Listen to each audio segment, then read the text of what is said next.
ॐ नमस्ते अस्तु भगवन् विश्वेश्वराय महादेवाय त्र्यम्बकाय त्रिपुरान्तकाय त्रिकालाग्निकालाय कालाग्निरुद्राय नीलकण्ठाय मृत्युञ्जयाय सर्वेश्वराय सदाशिवाय श्रीमन्महादेवाय नमः।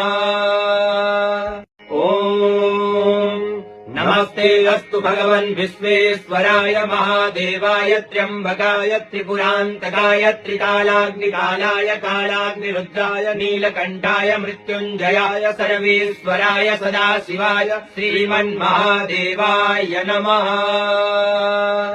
ॐ नमस्ते अस्तु भगवन् विश्वेश्वराय महादेवाय त्र्यम्बकाय त्रिपुरान्तकाय त्रिकालाग्निकालाय कालाग्निरुद्राय नीलकण्ठाय मृत्युञ्जयाय सर्वेश्वराय सदाशिवाय श्रीमन्महादेवाय नमः।